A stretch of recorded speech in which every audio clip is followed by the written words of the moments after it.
አንቺ ውሻ ምናምን በሹፌር ስታለጥፈሽ መሰለኝ።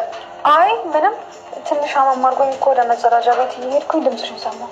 ደህና ነሽ አይደል?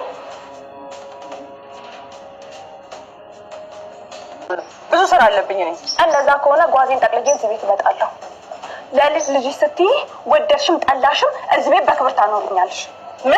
ምን ነው ልጄ ተወልዶ እዚህ ቤት የመኖር መብት የለውም እንዴ? አሁን ጉድ ሰምቶ በድንጋጤ ከሚሞት አንቺ ቀድመሽ ብትሞቺ ይሻልሻል።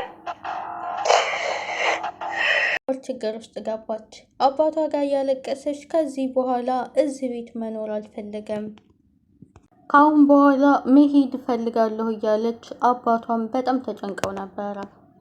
በስተመጨረሻ አዲሷ ሰራተኛ ያሰራውን ማንነት አወቀች። ምን ያክል መጥፎ ሴትና ባለጌ። ያየችውን ነገር ማመን ቢያቅታትም ግን ከእናቷ ጋር አንድ ነገር ሂዳ ተስማማች። ለእናቷ ይህን ነገር ነገረቻት። ኤርሚያስን እንደምታሽኮረምመውና ለተለያዩ ነገሮችም እንደምትፈልገው አሳወቀቻት። እናቷ ማመን አቃታት። በጣም ያልጠበቀችው ነገርም ተፈጠረ። አሁን ሁሉንም ነገር ከምናገር ገንዘብ ብለሽ ጠይቀሽ ከዛ ቤት ብዙ ገንዘብ ማግኘት ትችያለሽ አለቻት። ልጅቱ ግን ይህንን ነገር መስማማት አልፈለገችም።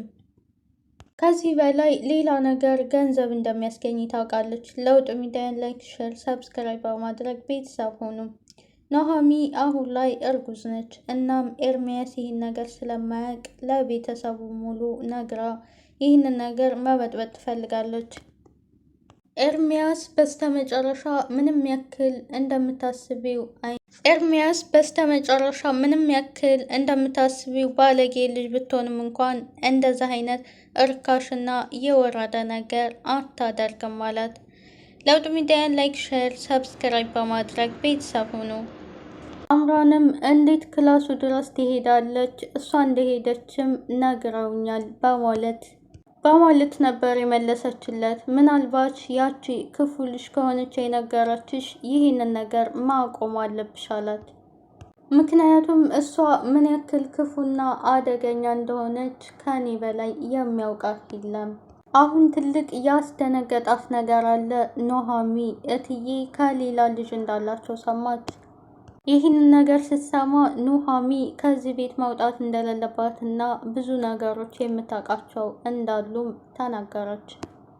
አሁን የናሆም እናት ተደናግጣለች። እድሜ ልኳን ደብቃው የኖረችውን ነገር ናሆሚ ሰምታለች።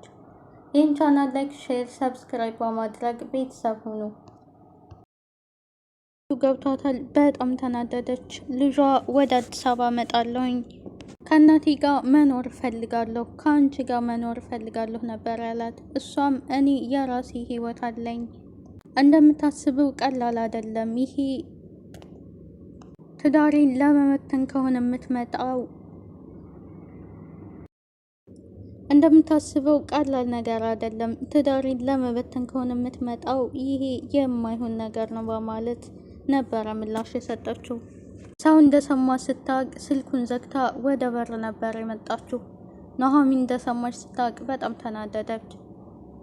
ሰዎቻቸው ነገሮች እንዳልጠበቀቻቸው ነበር የሆኑባት። ኑሃሚ አሁን ላይ ይህን ነገር በመስማቷ በጣም ተገርማለች።